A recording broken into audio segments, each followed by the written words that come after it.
이제 종교 개혁일이 이틀 앞으로 다가왔습니다. 이제 월요일 날이 종교 개혁일인데요. 그러면 제 눈에는 항상 떠나지 않는 게 두려움에 떨고 있는 그 루터의 눈이 생각이 납니다. 종교 개혁을 일으키겠다고 95개조 방방문을 구텐베르크 성당 앞에 붙여놨지만 그 이후에 그 로마 교황청의 압박 안에서 이제 마지막 최종 경고를 받고 생명의 위협을 느끼면서 두려움에 떨고 있었죠. 그때 이제 하루는 집회를 갔는데 집에 가니까 관이 하나가 있는 거예요. 그래서 그 관을 보고 이게 어떻게 된 거냐고, 누가 죽었냐고 그랬더니 그 아내가 당신이 믿는 하나님이 돌아가셨습니다. 그러니까 아니 무슨 소리냐고, 하나님은 지금도 살아계시고 통치하시고 이 땅에 역사하시는데 그 하나님이 어떻게 죽냐고, 요즘 당신의 표정을 보면 꼭 그런 것 같습니다 라고 얘기했다는 겁니다. 그리고서 그가 회개하고 담대하게 이제 나아갔다는 거죠. 지금은 이렇게 죽음의 위협까지 우리들에게 다가오지는 않지만 우리들에게 이런 위협들은 있지 않을까 싶어요. 타협해라. 뭐 신앙생활이 전부냐? 신앙생활하면 밥이 나오냐 떡이 나오냐? 그리고 가정이 먼저다, 자녀가 먼저다, 너의 삶이 먼저다. 그러니까 신앙생활 적당히 타협하면서 하지, 그렇게 하나님만 바라보면서 하나님만 의지하면서 신앙생활 하지 마라 라고 얘기하지 않을까 싶어요. 그런데 이것은 우리가 자녀들이 중요하지 않다는 게 아니죠. 저희들의 삶에 사업을 잘 운영하는 것이 중요하지 않다는 것이 아니죠. 우리들의 마음의 중심에 내 사업이 우선이냐 아니면 하나님이 우선이냐라고 하는 그 싸움이 우리들에게 있다는 거죠. 그런데 죽은 하나님으로 믿는 성도님들은 아마 두려움으로 늘 살아갈 거예요. 내 사업이 안 되면 어떡하지? 내 자녀가 안 되면 어떡하지? 그러면서 하나님을 의지하고 하나님을 바라보기보다는 두려움으로 살아가게 되는데, 살아계신 하나님을 바라볼 때 다시 그 하나님을 향하여 달려갈 수 있는 힘이 그 안에서 있다는 것을 보게 됩니다. 오늘 시인이 바로 그런 상황 속에서 이 시편을 쓰고 있어요. 주위에 있는 사람들이 타협을 좀 해라 라고 이렇게 얘기를 하고 있습니다. 1절을 다시 한번 보시면 이렇게 얘기해요. 내가 여호와께 피하였거늘. 근데 이제 주위에 있는 사람들이 이렇게 얘기하는 거예요. 산으로 도망하세요. 여호와께 피하지 말고 지금은 타협할 시간이니까 산으로 도망하십시오. 그러니까 여호와께 피한다는 것과 산으로 도망하는 것이 정반대적인 개념이라는 것을 보게 돼요. 그래서 제가 오늘 설교 제목을 입산 금지, 산으로 도망가기 금지 뭐 이렇게 좀 적어봤는데, 하나님께 피하는 것과 산으로 도망가는 거, 이게 도대체 무슨 차이일까? 도대체 이게 어떤 차이가 있길래 우리가 조심해야 될까? 도대체 이 권면을 하는 친구는 좋은 친구인가 나쁜 친구인가? 2절을 보면 이렇게 얘기하고 있습니다. 2절에 보니까 악인이 활을 당기고 화살시일에 엮이며 마음이 바른 자를 어두운 데서 쏘려 하는도다. 그러니까 좋은 친구였던 것 같아요. 지금 악인들이 활시위를 당겨서 죽이려고 호신탐탐 노려보고 있는데 마음이 바른 자를 쏘려고 하는데, 마음이 바른 자가 누구냐면 1절에 얘기했던 여호와께 피하는 자죠. 여호와께 피하는 자를 쏘려 하니까 산으로 도망가라 라고 얘기하는 거예요. 타협하라 라고 얘기하는 거죠. 저도 어릴 때 이렇게 활을 가지고 장난감을 가지고 놀아봤지만 그거는 굉장히 가볍게 당겨지더라고요. 근데 1, 2년 전에 아들하고 같이 이렇게 펑킨 축제가 있는 곳을 놀러 갔는데요. 거기서 관역을 마치면, 그 관역을 잘 마치면 선물을 주는 그런 이 이벤트에 참가를 했어요. 그래서 활을 그때 처음으로 잡아봤습니다. 잡아가지고 이걸 당기려고 하는데 활 시위가 얼마나 이게 찔긴지 몰라요. 이게 안 당겨져요 잘. 이게 이렇게 기술이 있다고 하는데 저는 기술이 없어서 그런지 너무너무 힘들더라고요. 그래서 온몸에 힘을 줘서 당기는데 막 눈도 관역을 향해서 막 째려보고 있죠. 온몸은 활을 꽉 붙들기 위해서 부들부들 떨면서 힘을 주고 있죠. 완전히 이 악인의 모습을 상상만 해도 저는 무서운 것 같아요. 나를 죽이기 위해서 악인이 그렇게 막 부들부들 떨면서 나를 째려보고 있는 거예요. 여호와께 피하는 자를 죽이기 위해서 그렇게 하고 있다는 거죠. 심지어는 3절에 보니까 이렇게 표현하고 있습니다. 터가 무너지면 의인이 무엇을 하랴 라고 해서 저희들이 좀 헷갈릴 수 있는데요, 이거를 공동 번역으로 보니까 이렇게 해석하고 있더라고요. 같이 한번 읽어보도록 하겠습니다. 시작. 기초가 송두리째 무너지는 이 마당에 의롭다는 게 무슨 소용이냐. 악인들이 이렇게 판을 칠 때 우리를 지켜줄 수 있는 게 뭐가 있을까요? 그 기초가 되는 게 뭐가 있을까요? 아마 법이지 않을까요? 법, 도덕, 이런 법이 있는데 이런 것까지도 흔들릴 정도로 우리를 압박해오고 핍박해오는데, 그런 어려움이 우리들에게 있는데, 근데 여호와께 피하는 거, 의롭게 사는 거, 여호와께 피하는 게 무슨 소용이 있느냐라고 얘기하는 것이죠.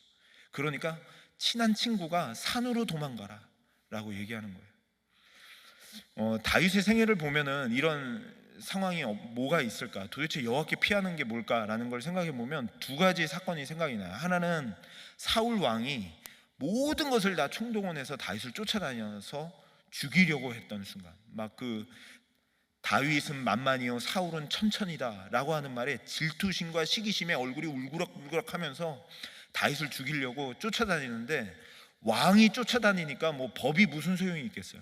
그러니까 모든 터가 흔들릴 정도로 다윗을 그냥 막 잡아 죽이려고 쫓아다니는 거죠. 또 한 가지는 아들 압살롬이 다윗에게 구테타를 일으킬 때 그 막 얼굴에 다윗을 싫어하고 시기하는 그 마음에 다윗을 죽이려고 할 뿐만 아니라, 구테타니까 무슨 법이 통하겠습니까? 근데 저는 다윗이 하나님을 선택했다는 것에 이 사울왕과의 관련해서 좀 이런 장면이 생각이 나더라고요. 사울왕이 그렇게 다윗을 죽이려고 막 악인이 돼서 막 쫓아오는데 다윗이 하나님께 피하는 장면이 나와요. 우리들에게 그림과 같이 딱 선명하게 보여주는 하나님께 피하는 모습이 나옵니다. 그래서 사무엘상에 보시면 이렇게 표현하고 있어요. 다윗이 아비새가 밤에 나가서 보니까 사울왕이 다윗을 쫓아다니려고 막 혈안이 돼가지고 막 쫓아다니는데, 그날따라 군사들을 아래에다 놓고 너무나도 피곤했던지 사울 왕이 언덕 위에 올라서 창을, 자기의 무기인 창을 옆에다 꽂아놓고 완전히 무방비 상태로 그냥 코를 골며 자고 있는 거예요. 근데 그 안에 뒤에 동굴에 다윗이 숨어 있던 거죠.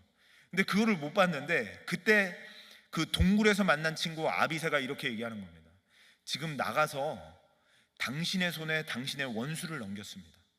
그러니까 가서 창으로 두 번 찌를 것도 없이 저렇게 편안하게 자고 있으니까 한 방에 그냥 잘 조준해서 탁 찔러서 죽일 수 있으니까, 한 번만에 죽일 수 있으니까 이때가 기회입니다. 가서 죽이십시오 라고 얘기합니다. 뭐 명분도 분명하죠. 다윗도 하나님께 기름 부음 받은 왕이니까 당연히 가서 명분도 있어요. 당연히 죽일 수 있는 환경이 돼요. 그런데 그때 우리 사랑하는 성도님들 같으면 어떻게 하겠습니까? 이거 죽여야 돼, 말아야 돼, 이거 굉장히 혼동스럽잖아요. 근데 다윗이 이렇게 구절에 고백하고 있어요. 다윗이 그 아비새에게 이렇게 얘기합니다. 죽이지 말자, 죽이지 말라. 누구든지 손을 들어 여호와의 기름 부음 받은 자를 치면 죄가 없겠느냐 하고. 그러니까 그 사울왕이 원수가 아니라는 것도 아니고, 사울왕이 하는 행동들이 잘못되지 않았다는 것이 아니라, 다윗은 하나님을 인정하고 하나님을 받아들이는 것이 하나님께 피하는 거였어요. 모든 환경과 자기의 원수들까지라도, 뭐 원수라는 환경이 이것만 있겠습니까? 이 사회적인 압박으로 우리를 막 흔들어대고 우리를 무너뜨리는 상황이 우리들에게 있다 할지라도 그것을 받아들이는 것, 하나님을 그것을 인정하는 것, 그것이 여호와께 피하는 것이라는 거죠. 근데 이 세상은 정말로 여호와께 피하지 아니하고 자기의 힘으로 산으로 도망가는 것을 선택할 때가 참 많다는 것을 보게 돼요. 산으로 도망가는 것은 자기의 힘으로 자기의 능력을 증명하고 자기의 생명을 살아보겠다라고 하는 것이 산으로 도망가는 것이라는 것이 생각이 듭니다. 우리 사랑하는 성도님들은 어떻게 하시겠습니까? 이런 어려움들 속에서 그 사울왕을 죽이면 이제 나를 죽이러 다니는 원수가 없어지고 나는 왕의 자리에 올라갈 수 있는데, 그것에 타협을 보시겠습니까? 아니면 하나님을 인정하고 내 생각보다 내가 편안해지고 내 원수를 죽이는 것보다 하나님을 인정하고 하나님이 나에게 최우선이라고 달려가시겠습니까?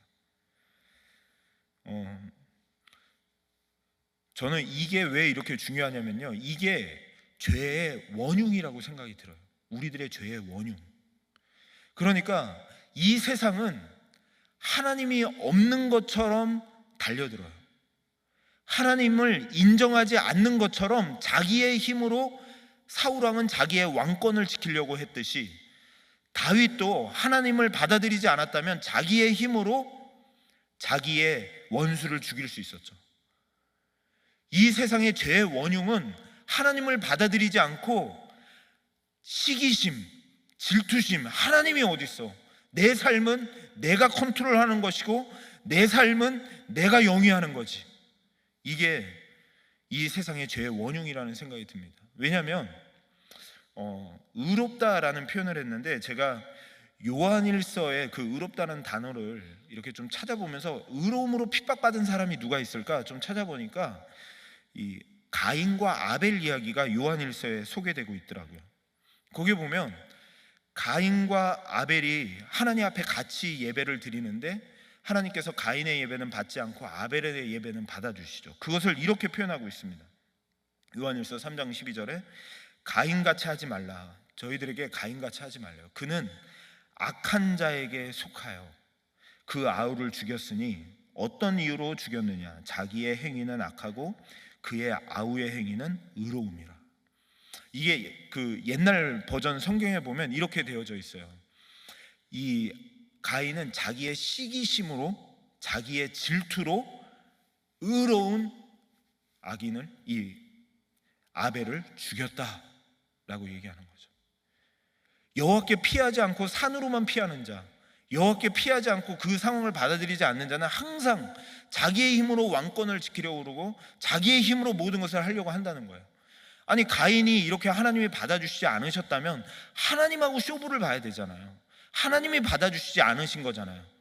근데 하나님께 쇼부를 보지 않고 그 사람이 시기가 나요. 아우가 질투가 나요. 그러니까 아우를 뒤에서 자기의 힘으로 그냥 돌로 쳐 죽이는 일을 한다는 것이죠. 그냥 자기의 힘으로 자기의 삶을 하나님이 없다고 생각하고 그냥 행동하는 것들을 보게 됩니다. 자, 이런 게 뭐가 있을까라는 생각을 해보게 됐어요. 하나님의 폴스가 아니고 내 힘으로 내가 운영해 나가는 게 뭘까? 이 세상에 그런 게 있지 않을까 싶어요. 우리 자녀들이 대학을 가는 거 너무나도 중요하고 좋은 것이죠. 그런데 우리 자녀가 하나님 앞에 피하는 것보다 하나님을 믿고 하나님을 신뢰하고 하나님께 맡기는 것보다 우리 자녀가 하버드 가는 게 우선, 그게 내 퍼스트 목표가 되는 거예요. 내 사업이 잘 운영돼야죠. 잘 돼야죠. 근데 내 사업을 잘 운영하는 것보다 내가 시기심으로, 이 질투심으로, 이 열의에 받쳐가지고 내 사업을 키우는 거, 하나님께 모든 상황을 맡기며 하나님의 뜻 가운데 나아가지 아니하고 여호와께 피하는 사업이 아니라 내 시기심으로 그 사업을 운영해 나아가는 거, 그것이 바로 여호와께 피하지 않고 산으로 입당하며 피하는 모습이라는 거죠. 참 디모데후서에 보니까 이런 말씀이 있어요. 무릇 그리스도 예수 안에서 경건하게 살고자 하는 자는 핍박을 박해를 받으리라. 그러니까 예수 안에서 경건하게 살고자 하는 자, 의로운 자는 핍박을 받을 수도 있다, 안 받을 수도 있다, 이게 아니라 반드시 핍박을 받으리라. 이 사회가 가만두지 않는다는 거예요. 이 사회가 우리를 위협하고 심지어는 우리의 턱까지 흔들어가면서 우리를 위협하며 다가오는데, 우리가 만약에 지금 그 핍박을 느끼지 못하고 박해를 받지 못하고 있다면 혹시 내가 지금 산당으로 도망가며 살고 있지 않은가? 내가 이 세상에서 하나님 퍼스트, 하나님 중심으로 살지 아니하고 내 중심에 아직도 내 힘과 내 열심으로, 내 시기심으로 이 세상에서 살아갈 것처럼 살아가고 있지 않은가? 라는 것을 점검해 봐야 된다는 것이죠.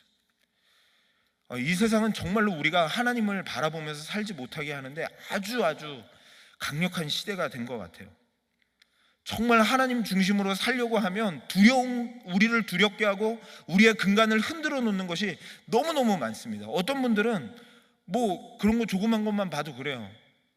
이렇게 캐시로 현금을 주고받는 사업을 하시는 분들 같은 경우는 텍스를 조금 내기 위해서 이것조차도 타협해요.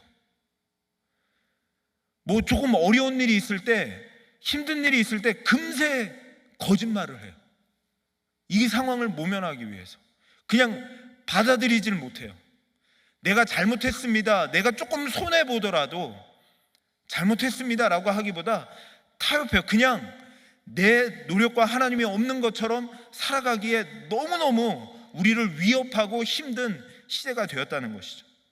그때 다윗은 어떻게 여호와께 피하겠다라고 다짐을 했는가라는 것을 보면 이렇게 표현하고 있습니다. 4절에 보니까 여호와께서는 그의 성전에 계시고 여호와의 보좌는 하늘에 있음이라 라고 하면서 이것을 믿음으로 그가 여호와를 신뢰하면서 하나님께 피하기를 결단을 해요. 저는 이 구절들을 보면서 저희들이 다시 한번 하나님 퍼스트, 하나님께 우리의 중심이 돌려져서 우리의 사업과 우리의 자녀와 우리의 가정과 나의 자존심과 나의 모든 것들이 중요하지만, 내 커리어도 중요하지만 하나님이 우리의 퍼스트가 되었으면 좋겠다. 하나님이 우리의 중심이 되었으면 좋겠다. 그것이 어떻게 되느냐? 이 고백 속에 되어졌다는 거예요. 성전에 계시고 여호와의 보좌는 하늘에 있습니다. 이 보좌라는 것은 왕좌, 보좌, 왕들이 앉는 자리를 왕자라 그러고, 보좌는 하늘에 계신 하나님께서 앉으시는 자리가 보좌겠죠. 그러니까 왕자는 그 나라를 통치하고 다스리는 자가 왕이잖아요. 보좌는 하늘에서 온 우주 만물을 통치할 뿐만 아니라 우리의 삶을 통치하시고 다스리시는 분이 우리 하나님이시라는 그 고백 속에 그가 여호와께 피하는 것이 가능해졌다는 것을 보게 돼요. 뭐 여러 가지로 표현을 할 수 있겠지만요, 저는 그냥 그런 생각이 들었어요.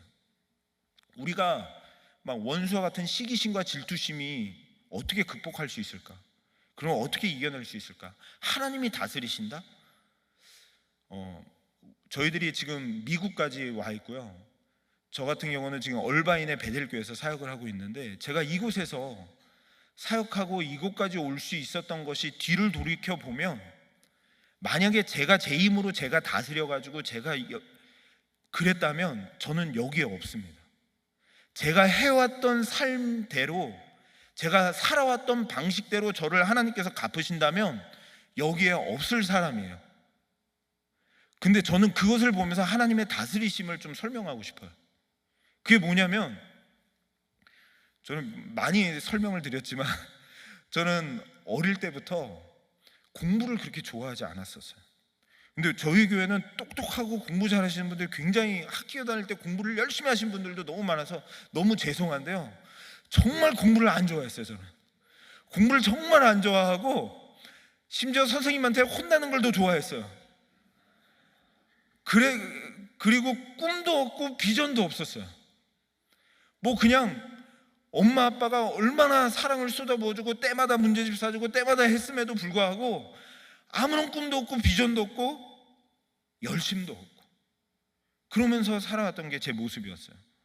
근데 제가 지금 하나님이 주신 꿈을 가지고 지금 달려가고 있고, 그 비전으로 달려가고 있고, 심지어는 이 베델교회 강단에서 지금도 하나님의 말씀을 증거한다는 것을 생각해 보면, 모든 목회자들이 오고 싶은 교회가 베델교회잖아요.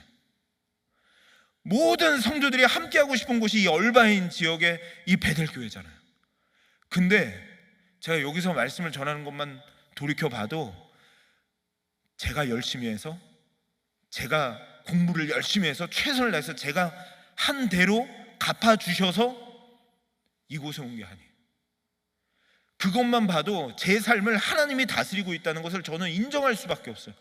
하나님이 다스리시는구나, 내가 하는 게 아니구나, 나보다 더 뛰어난 목회자, 나보다 더 훌륭한 목회자, 나보다 더 열심히 하고 나보다 더 신실하고 나보다 더 정말로 이 자리에 서기에 적합한 자들이 너무나도 많은데, 이게 내 뜻대로 되는 게 아니구나, 하나님이 다스리시고 하나님이 상하시는 그 역할을 그냥 받아들이는 거, 그게 여호와께 피하는 거구나 라는 것을 저는 인정할 수밖에 없다는 거죠.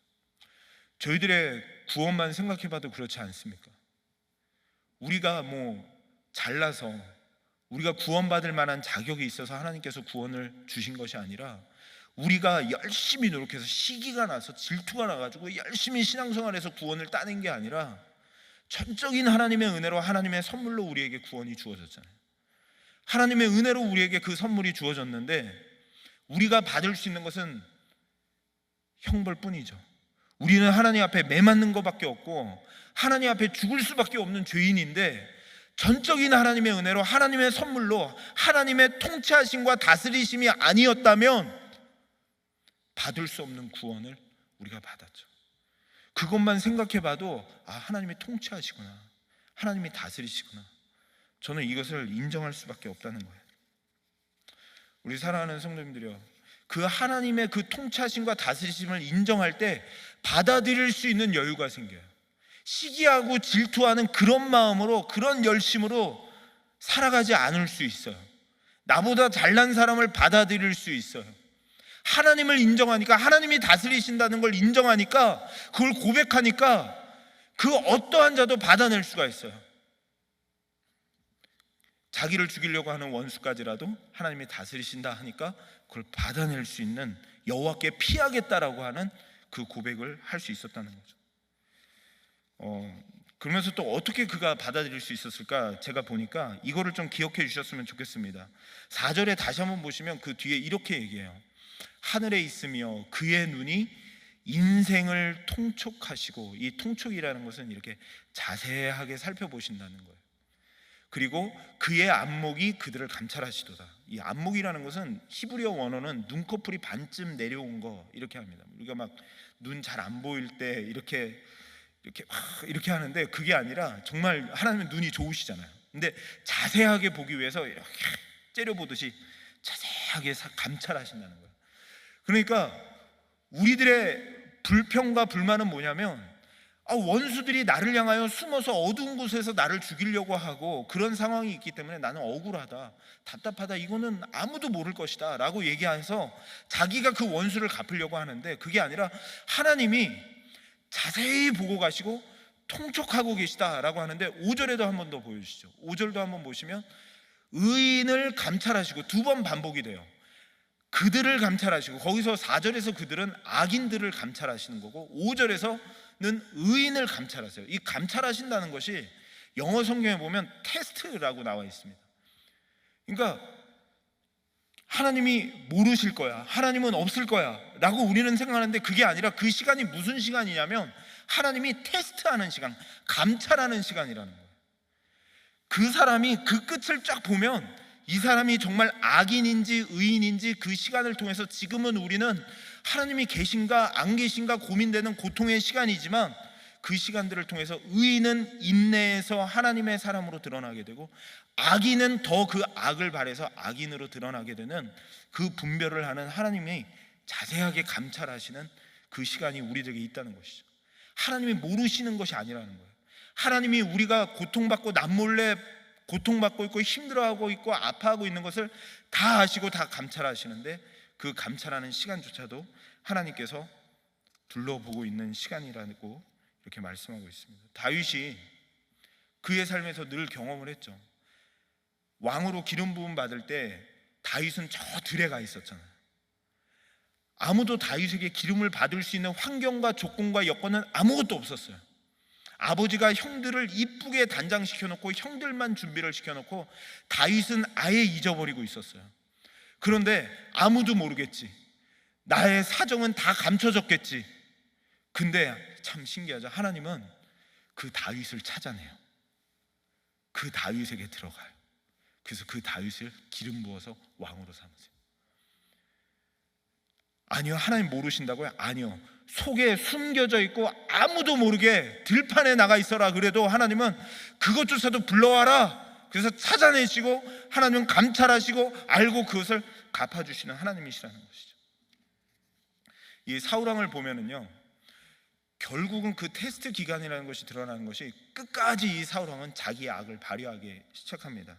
얼마나 이 사울왕이 못됐는지, 참 이제 사람의 모습을 이제 갖추지 않아요. 이 다윗을 죽이기 위해서 이 다윗이 자기의 딸 미갈을 좋아하고 있다는 것을 알고 미갈을 미끼로 해서 다윗을 죽이려고 합니다. 미갈을 줄 테니까 블레셋, 그 골리앗 장군을 이겼던 블레셋 그 진영에 들어가서 양피 100피를 이렇게 베껴와라 라고 얘기합니다. 그럼 가서 사실은 죽으라는 얘기거든요. 굉장히 내 딸 줄게 이렇게 선한 의도로 얘기하는 것 같지만, 그 안에는 시기심과 질투심, 막 이 다윗을 죽이고자 하는 그 열의에 차서 그걸 얘기하는 거예요. 근데 다윗이 웬일이에요? 가서 200피를 가지고 와요. 그러니까 이 사람이 더 미치는 거예요. 그러니까 막 미치고 활짝 뛰겠는데, 사울이 이렇게 스트레스를 받으니까 그때마다 무슨 일을 했냐면 다윗이 이렇게 악기를 다루면서 사울의 그 스트레스를 풀어주는 일들을 했어요. 근데 스트레스를 받다 못하니까 다윗이 사울 왕의 그 스트레스를 풀어주기 위해서 악기를 다루고 있는데, 그때 갑자기 옆에 있던 창을 들어서 악기를 다루고 있는 다윗을 향해서 싹 던져버립니다. 다윗이 싹 피해가지고 아주 날렵했나 봐요. 싹 피하면서 살아요. 근데 사람이 미치니까요, 이렇게까지 가요. 하나님이 없다고 생각하고 자기의 왕권을 내가 지키는 것이 더 중요하고, 내가 삶을 영위하는 거, 내 질투심, 내 시기심, 마치 가인이 아벨을 죽이듯이 하나님께 쇼부 보지 않고 하나님이 계시다는 걸 인정하지 아니하고 자기의 모든 것을 자기가 스스로 컨트롤할 수 있다라고 살아가는 그 인생의 말미를 한번 보세요. 얼마나 비참합니까? 자기를 위해서 악기를 다루고 있는 다윗을 향해서도 창을 던져 죽이려고 하는 이런 비참한 일까지 벌이는 모습을 보게 돼요. 정말 테스트하는 기간인 것 같아요. 다윗은 너무나도 힘든 시간이었을지 모르지만 테스트하는 기간이었던 것 같아요. 악인은 악을 더 바래요. 하나님이 없다고 생각하고 하나님이 이 세상을 다스리고 있다고 생각하지 아니하고 하나님이 우리를 통촉하고 있다고 생각하지 않으니까 그 악의 악을 계속하여 바라는 것을 보게 됩니다. 우리 사랑하는 성도님들은 어떠십니까? 결국은 이 사울 왕은 죽음을 당하게 되죠. 6절에 보니까 악인들에게 그물을 던지셔서 불과 유황과 태우는 바람이 그들의 잔에 소득이 되리로다 라고 말합니다. 결국은 이 사울 왕은요, 블레셋 전쟁에 나가서 세 아들이 죽고 자기 자신도 블레셋 손에 죽을 수 없다 그래서 옆에 지나가는 형제한테 나 좀 죽여달라고 하는데 어떻게 왕을 죽여요? 그리고 그냥 간 거예요. 그러니까 자기가 칼을 밑에다 이렇게 받치고 자기가 그 위에 찍어서 자교를 하고 맙니다. 하나님이 기름 부음을 주셔서 왕이 됐어요. 그 자리까지 주어졌어요. 하나님의 은혜예요. 그리고 하나님께서 그 위치를 주셨는데 왕의 위치에서 할 수 있는 것들도 너무너무 많았고 감사할 수 있는 것도 많았고 할 수 있는 것도 많았지만 이 하나님이 없다고 생각하니까 뭐 겉으로는 하나님을 섬겼는지 하나님을 신실하게 섬겼는지 모르겠지만 정말 그 중심에 하나님이 퍼스트가 아니라 하나님이 없다고 생각하니까 자기의 힘으로 자기의 왕권을 지키려고 생각하니까 그 자리까지 처해지는 것을 보게 됩니다. 우리 사랑하는 성도님들은 자녀들의 앞길을 위해서 어떻게 하고 계십니까? 또 우리의 살아가는 삶을 위해서 또 어떻게 하고 계십니까? 정말로 신종 바리새인들처럼 교회에서는 신앙생활이 좋은 것 같이 하다가 가정에 가서는 폭력적으로 바뀌시는 분은 없습니까? 교회 와서는 정말 신앙 좋은 분으로 계시다가 직장에 가서는 폭력적인 그런 상사는 없으십니까? 어느 정도 척할 수는 있어요. 하나님 중심으로 사는 것처럼 척할 수는 있어요. 그런데 그 안에 죄의 원흉인 하나님이 없이 내가 왕권을 차지해야 되고 내가 이 세상에서 성공해야 되고 내가 이 땅에서 잘 살고 못 살고는 나에게 달려있다라고 생각하고 하나님을 받아들이지 않고 하나님을 인정하지 않고 하나님께 피하지 않는다면 결국은 그 끝에는 그것을 드러내고 말 것입니다. 기쁨이 없어져요. 늘 힘들어져요. 신앙생활에도 즐겁게 하나님 앞에 나오지 못해요. 늘 앞길에 대한 스트레스에 쌓여요. 그래서 다른 사람을 시기해요. 다른 사람을 질투해요. 다른 사람들이 잘 되는 게 보기 싫어요. 다른 사람 기업이 잘 되는 게 꼴 보기 싫어요. 다른 사람이 나보다 교회에서 인정받는 게 싫어요. 그게 왜 그런지 아세요? 그게 죄예요. 그 죄의 원흉으로 살아가기 때문에 그렇다는 거죠. 결국은 그런 자들은 6절에 보니까 하나님께서 다 유황과 불로 태우고 그가 행한 대로 잔의 소득, 그의 열매들, 그의 소득을 하나님께서 다 그대로 갚아주시겠다라고 얘기합니다. 요한계시록에서는 이렇게 말씀합니다. 불과 유황을 이렇게 표현하고 있어요. 마귀가 불과 유황 못에 던져지니 거기는 그 짐승과 거짓 선지자도 있어 세세토록 밤낮 괴로움을 받으리라. 그러니까 반드시 하나님의 심판을 받게 된다는 것이죠. 마지막으로 7절에 보면 하나님께서는 의로우셔서 의로운 자를 좋아하신다라고 얘기하면서 정직한 자는 그 얼굴을 배우리이다라고 이렇게 표현하고 있어요. 그러니까 다윗이 이것을 고백하니까 그 안에서 하나님께 피하는 일들이 가능했던 거예요. 받아들이는 것이 가능했던 것을 보게 됩니다. 그런데 시편을 대하면서 저희들이 항상 고민은 그거잖아요. 저도 그렇지만 저도 시기하고 질투할 때가 있거든요. 저도 제 삶을 그렇게 영위할 때가 있어요.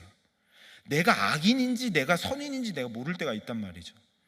근데 여기서 정직하다라는 말이 뭔가라고 생각해 보면 내가 악인인지 선인인지 나도 복잡하고 나도 여러 가지 행동 속에서 악한 행동을 보일 때도 있지만, 그러나 내가 정직하다는 것은 뭐냐면 다시 그 가운데서 우리가 계속하여 그 악을 바라는 쪽으로 흘러가는 게 아니라 다시 하나님 쪽으로 피하는 거, 하나님 앞에 회개하며 피하는 거, 그 자가 바로 정직한 자죠.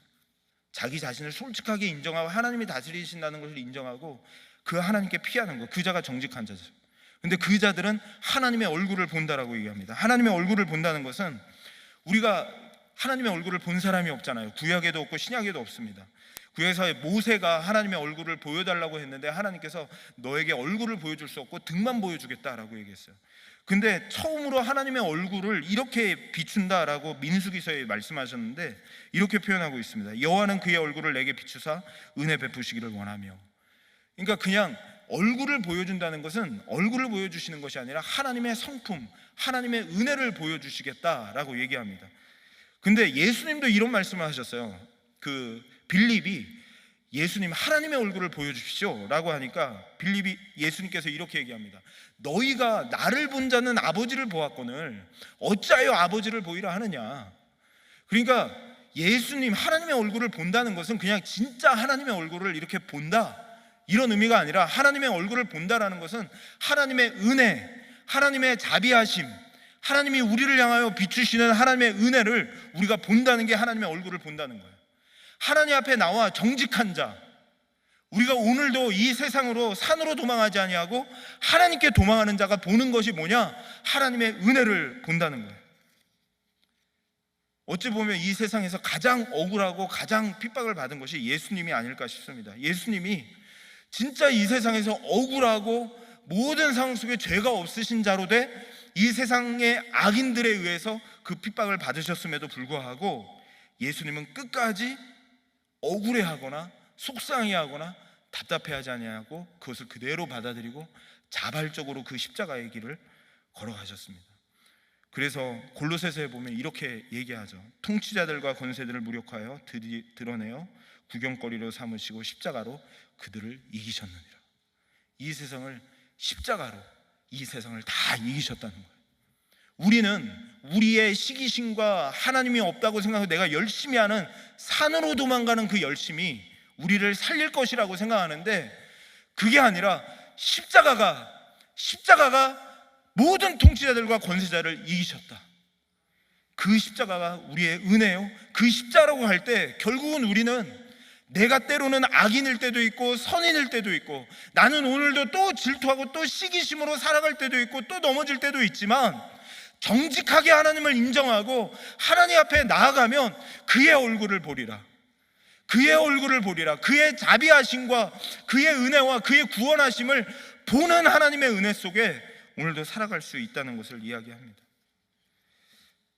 그래서 저는 이렇게 결론을 맺고 싶습니다. 어떻게 결론을 맺고 싶냐면요, 저희들이 하나님의 그 사랑을 받고 그의 얼굴을 보는 자이기에 정직하게 여호와께 피하며 사는 자들은 어떻게 사는 자들인가? 가인에 대한 이야기를 하면서 요한일서에 계속 이렇게 얘기하고 있어요. 형제들아, 세상이 너희를 미워하여도 이상히 여기지 말라. 우리는 형제를 사랑함으로 사망에서 옮겨 생명으로 들어간 줄을 알거니와 사랑하지 아니하는 자는 사망에 머물러 있느니라. 저는 누가 정직한 자인가? 사랑하는 자 같아요. 교회 안에 우리가 이 자리에 모여 있는 거 예수 그리스도의 십자가의 은혜로 그 구속의 은혜로 우리가 이 자리에 모여 있어요. 그런데 이 안에서도 이 세상의 방식으로 시기심과 질투심으로 서로 쌓여서 물고 뜯고 화를 겨누고 있고 터가 흔들릴 정도로 그렇게 살아간다면, 내가 내 힘으로 내 왕권을 지키고 내 직분을 지키고 내가 내 힘으로 이 자리를 지킬 것처럼 산으로 도망가며 살아간다면 그것은 아직도 사망에 거하는 자일지 몰라요. 그 자들은 결국은 심판을 당하게 될 것입니다. 다시 한번 정직하게 하나님 앞에 서서 저는 하나님의 은혜로 이 자리에 있는 자입니다, 주님의 은혜로 이 자리에 서 있는 자입니다 라고 고백하며 그 하나님 앞에 서서 정말 교회 안에서, 그리고 우리가 살아가는 우리 이 세상에서 다른 사람들을 그런 마음으로 악의를 발휘하여 사랑하는 것이 아니라 정말 정직하고 바르고, 정말 그 어떠한 악한 자라 할지라도 원수라 할지라도 받아들일 수 있는 여유를 가지고 살아갈 수 있는, 정말 그들을 사랑할 수 있는 믿음의 성도님들과 제가 될 수 있기를 주님의 이름으로 부탁을 드립니다. 이 시간 우리가 찬양하겠습니다. 내는 주의 영광을 보내 같이 찬양할 텐데요, 결국은 이 세상은요 우리를 자꾸 두렵게 만들어요. 그렇게 살아가면 너 결국은 죽는다, 그렇게 살아가면 결국은 너 터가 흔들리고 아무 소용이 없어, 산으로 도망가라고 자꾸 이야기하는 것 같아요. 그럼에도 불구하고 그런 원수와 같은 자라 할지라도 어떻게 받아들일 수 있는가, 이런 원수와 같은 환경과 나를 어렵게 하고 낙심하게 하고 있는 이 상황을 어떻게 받아들일 수 있는가. 그래서 오직 주님의 은혜의 그 영광, 그 십자가를 바라보는 것밖에 없다는 생각이 듭니다. 그런 마음으로 우리 같이 한번 찬양했으면 좋겠습니다.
기도했으면 좋겠습니다. 말씀을 준비하면서 느낀 것은 제가 얼마나 못됐는지 다시 한번 보게 된 것 같아요. 얼마나 여호와 하나님을 인정하지 아니하고 그 하나님께 피하기보다 내가 내 자리를 지키기 위해서, 내가 내 이 환경을 유지하기 위해서 얼마나 시기심과 질투심으로 나아갔는가, 이런 것들이 많이 보이더라고요. 혹시 시기하고 질투하고 미워하시는 분이 있나요? 하나님이 다스리신다고 인정하지 않고 지금 이 자리에 있는 것조차도 하나님의 은혜인데 그것조차도 모르고 이렇게 사랑하지 못하고 계속하여 정말 산으로 피하면서 내 힘으로 할 것처럼 자꾸 입산하시는 분은 없는지요? 힘들어도 여호와께 피할 수 있는 저희가 됐으면 좋겠습니다. 그 상황을 받아들이고 심지어는 내가 억울해지고 내가 답답해지는 상황조차도 받아들이고 사랑함으로 정말로 생명으로 옮겨가는 그런 저희들의 삶이 되어지길 원합니다. 이 시간 하나님 다시 한번 내가 여호와께 피하는 자 되길 원합니다. 하나님 나를 도와주시옵소서. 내 안에 하나님 악의와 이런 세상의 그런 방식들을 제거하게 하시고 오직 여호와께만 피하는 내 자신이 될 수 있도록 도와주셔서 내가 있는 곳이 주의 영광이 가득한 곳이 되게 해주세요. 주여, 찬양하며 예배하며 경배하면 이 영광스러운 예배의 현장이 정말로 하나님을 예배하며 하나님을 찬양하며 높이는 현장이 될 수 있도록 하나님 도와주세요. 그런 마음으로 우리 같이 한번 기도하도록 하겠습니다. 주여, 한번 무릎 짓고 기도합니다.